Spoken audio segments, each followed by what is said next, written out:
नमस्ते दोस्तों। उम्मीद करता हूँ आप सब लोग अच्छे होंगे। तो जैसा कि मैंने आपको बताया था कि जल्द ही मैं इस जो एलटी का आज का पेपर हुआ था, इसका सॉल्यूशन आप लोगों के सामने लेके आऊँगा। तो थोड़ा मुझे टाइम नहीं मिल पाया, मैं शाम को बाहर था। तो ये सॉल्यूशन मैं आपके सामने लेके आया हूँ। और ये पेपर जो है दोस्तों, मैं आपको बताऊँ तो काफ़ी जो है मुश्किल पेपर था। और जो मेरा जो एनालिसिस है, जो मेरा एक्सपीरियंस है, वो कहता है कि इसमें 55 तक जिनके मार्क्स आ जा रहे हैं, वो लगभग अपने आप को श्योर समझे सिलेक्शन के लिए। तो और मेरे पास कई लोगों के जो है मैसेज भी आ रखे हैं कि सर आप अब जो प्रवक्ता की भर्ती आने वाली है तो उसकी तैयारी करवाइए। तो बहुत जल्दी ही जो है मैं केमिस्ट्री की तैयारी जो है आप लोगों को करवाऊंगा। फिजिक्स भी मेरा बहुत अच्छा है, केमिस्ट्री एंड फिजिक्स दोनों की मैं तैयारी साथ साथ करवाऊंगा, क्योंकि मैंने भी अपने पहले ही प्रयास में जो है लोक सेवा आयोग के एग्ज़ाम में 7th रैंक हासिल की थी। और उस दौरान हमारी जनरल में जो है 13 ही सीटें थी। तो 13 सीटों में 7वीं रैंक जो है मैंने हासिल की थी, और अपने पहले अटैम्प्ट में। तो कुछ इसी तरीके की तैयारी भी आप लोगों की करवाऊंगा। काफ़ी सारी इस सब्जेक्ट में, केमिस्ट्री सब्जेक्ट में मेरी बहुत अच्छी कमांड है, फिजिक्स में भी। तो इन दोनों की तैयारी मैं आपको करवाऊंगा। तब तक आप इस चैनल को सब्सक्राइब ज़रूर कीजिएगा। और मेरे नोट्स जो है ना, वो भी मैं आप लोगों को प्रोवाइड करवाऊंगा, कि मैंने अब तक सारे नोट्स अपने संभाल के रखे हुए हैं। तो आइए स्टार्ट करते हैं ज़रा एक बार इस क्वेश्चन पेपर को। फटाफट जो है मैं आपको इनके सॉल्यूशंस जो हैं वो बताऊंगा, ठीक है। तो डीप एक्सप्लेनेशन जो है हम लोग बाद में समझेंगे। अब सबसे पहले जो है हम लोग आंसर्स देख लेते हैं एक बार। तो ये देखिए, सबसे पहले ये पूछा हुआ है कि what is the correct decreasing order of acidic strength of the following compound. तो इसका आंसर जो है वो थर्ड था। इसमें आपका ऑर्थो इफेक्ट लगना था, इसमें ऑर्थो इफेक्ट लगना था। तो आपको पता होना चाहिए, जब भी बेंजोइक एसिड के ऑर्थो पोजीशन पर कोई भी सब्स्टिट्यूटेड कोई ग्रुप आ जाता है, वेदर वो इलेक्ट्रॉन विड्रॉइंग हो चाहे इलेक्ट्रॉन डोनेटिंग हो, तो वहाँ पर वो कंपाउंड हमेशा ज़्यादा एसिडिक हो जाता है।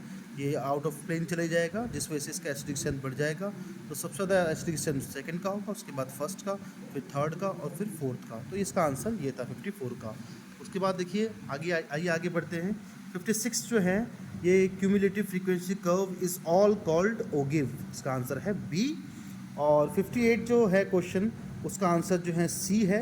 सी देख लीजिए, ये आप इसमें जो है फर्स्ट और थर्ड जो है वो करेक्ट है। RMS root mean square velocity जो है √3RT/mw। mw वाला मोलिकुलर वेट ये होता है। और जो है मोस्ट प्रोबेबल वेलोसिटी जो है √2RT/mw। बहुत ही शानदार इसकी ट्रिक है, जब मैं पढ़ाऊंगा। अब मैं बहुत जल्दी जो है पूरी केमिस्ट्री जो है का कोर्स लेकर आ रहा हूँ अपने इस चैनल पर। प्रवक्ता के लिए, लेक्चरर के लिए आप ज़रूर चैनल को सब्सक्राइब कीजिएगा और जुड़िए मेरे साथ। मैं अब स्टार्ट करवाऊँगा प्रिपरेशन। और जो है, जो बच्चे भी इस एग्ज़ाम में इनको कम मार्क्स आए हुए हैं, वो मेरे साथ जुड़े। मैं तैयारी जो है आप लोगों की करवाऊँगा, फिजिक्स और केमिस्ट्री दोनों की। आइए अगले क्वेश्चन में देखते हैं कि total number of lone pair of electron xenon में जो है कितने हैं। तो बहुत ही सिंपल क्वेश्चन था, सी इसका आंसर है। और थोड़ा आगे बढ़ते हैं। यहाँ जो है ये देखिए 64, ये पूछा हुआ था कि total number of NMR signals कितने आएंगे। तो 4 इसका आंसर है। ये एक NMR सिग्नल इसका आएगा, एक इसका आएगा, एक इसका आएगा। इन दोनों का नेचर लगभग सेम है, तो यहाँ पर जो है इन दोनों का एक सिग्नल इन दोनों का आएगा।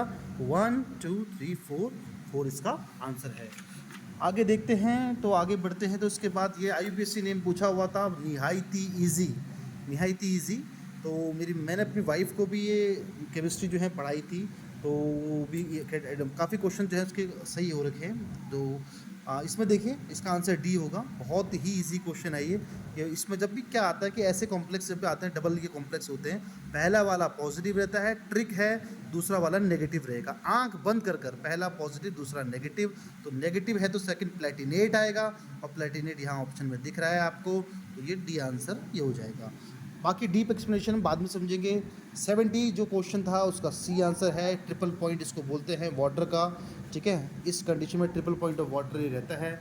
और डी आंसर जो है यहाँ पर रहेगा। सॉलिड और लिक्विड, यहाँ पर लिक्विड और वाटर तीनों ही इक्विलिब्रियम में यहाँ पर रहेंगे। देन आगे बढ़ते हैं। 72 क्वेश्चन का आंसर सी है। ये भी बहुत ही ईजी क्वेश्चन था, एक कुछ रिएक्शंस बेस्ड क्वेश्चन था ये। तो आपको इसको, ये मैंने MTR करवाया था जब मैं अपनी प्रिपरेशन करवा रहा था। कुछ बच्चे मेरे पास ट्यूशन पढ़ने आते हैं, तो ये MTR क्वेश्चन मैंने करवाया था, मारो टोटल रट्टा। तो ये बिल्कुल एग्जैक्टली जो है वहाँ से आ गया। तो सी आंसर इसका है। और ये देखिए 75 क्वेश्चन में आते हैं हम लोग अब। उसके बाद 75 उसका आंसर 4 है। कितने यहाँ पर स्टीरियोआइसोमर होंगे, तो यहाँ देख सकते हैं, यहाँ से जो है सिस और ट्रांस 2 बनेंगे। और ये आपको कायरल सेंटर दिख रहा है, कायरल सेंटर दिख रहा है। तो यहाँ पर जो है 2 की पावर 1, 2 की पावर 1 होगा तो 2 यहाँ पर बनेंगे आपके, ठीक है। ऑप्टिकली एक्टिव कंपाउंड ये होंगे तो 2 यहाँ से और 2 यहाँ से, टोटल होंगे 4 स्टीरियो आइसोमर। अब थोड़ा मैं जल्दी करवा रहा हूँ अभी, क्योंकि थोड़ा सा जो है फास्ट करवा रहा हूँ, जिससे कि आप लोग फटाफट अपने आंसर मैच कर पाएँ। बाकी डीप एक्सप्लेनेशन के लिए हम लोग बाद में केमिस्ट्री स्टार्ट करेंगे जल्दी ही। तो इसकी देखिए, synthetic detergent are the salt of, 10th class का क्वेश्चन है, कार्बोक्सिलिक एसिड सीधा आंसर होगा। बहुत ही इजी क्वेश्चन था ये, तो जिसको 10th क्लास का भी थोड़ा बहुत पढ़ा होगा सोप्स एंड डिटर्जेंट, तो वहाँ से ही बच्चा कर सकता है। तो और 79 ये hard and soft base, hard base soft base की मैंने ट्रिक बता रखी थी, और यहाँ पर सी इसका आंसर होगा। इसके बाद आगे आते हैं 81, बहुत ही अच्छा क्वेश्चन था। थोड़ा सा आप लोगों के साथ नाइंसाफ़ी हुई दोस्तों कि इतने कम टाइम पीरियड में आपको इस तरीके का क्वेश्चन ने सॉल्व करने के लिए दिया। बहुत ही जो है टफ क्वेश्चन था, टफ क्वेश्चन तो नहीं, कैलकुलेशन बहुत इसमें लेंदी थी। तो इसका आंसर जो है 81 का सी आंसर होगा, इसका सी आंसर होगा। तो इसका 81 का आंसर मैंने बताया आपको सी है। काफ़ी बहुत ही शानदार क्वेश्चन था ये। इसमें सबसे पहले जो है हम लोगों को ये जो दे रखी है, हमें ऑब्जर्व्ड प्रॉपर्टी दे रखी है और कैलकुलेटेड हमें निकालनी पड़ेगी। सॉरी, थोड़ा बैकग्राउंड में शोर हो रहा होगा दोस्तों, मेरी छोटी बेटी है तो उसके साथ ही जो है घरवाले लगे हुए हैं। खैर हम लोग यहाँ आते हैं, तो ऑब्जर्व दे रखी, कैलकुलेट हमें निकालनी पड़ेगी। दोनों को डिवाइड करके आयोटा आएगा, फिर वहाँ से जो है हमें निकालना होगा अल्फ़ा, और n का वैल्यू NaCl का कितना होगा, 2 होगा। तो ये क्वेश्चन था, यहाँ पर देखिए अल्फ़ा निकालना है, आयोटा आप निकाल लोगे, और n जो है 2 है। करने के बाद अब इसमें जो है ये बोनस भी हो सकता है, क्योंकि जो एग्जैक्ट आंसर इसका आएगा वो आएगा 87%, और 87% एग्जैक्ट आंसर आ रहा है। और यहाँ ऑप्शन जो है 86.8 है और 87.9 है। तो अब 87 इसमें जो है एग्जैक्ट आंसर नहीं था, तो मैंने ये लगा दिया है। अब इसमें देख सकते हैं कि शायद ये क्वेश्चन बोनस में जा सकता है। इसके बाद आगे आते हैं, देखिए 84 इसका आंसर डी है, और 86 इसका आंसर डी है, एंड आते हैं फिर 88 इसका आंसर भी डी है। ये भी बहुत ही इजी क्वेश्चन था कि आपका पीएच जो है 30 डिग्री पर जो है लेस देन 7 होता है, बिल्कुल गलत है। 90 डिग्री पर पीएच लेस देन 7 हो जाता है।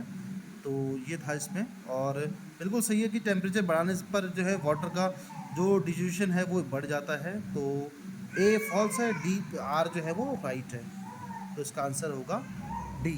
तो इस तरह से केमिस्ट्री पोर्शन के जो है क्वेश्चन जो है हम लोगों ने डिस्कस किए हैं। तो आप लोग जो हैं बताएं कि कितने आप लोगों के जो हैं, और सॉरी कुछ और भी क्वेश्चन यहाँ से रह गए हैं।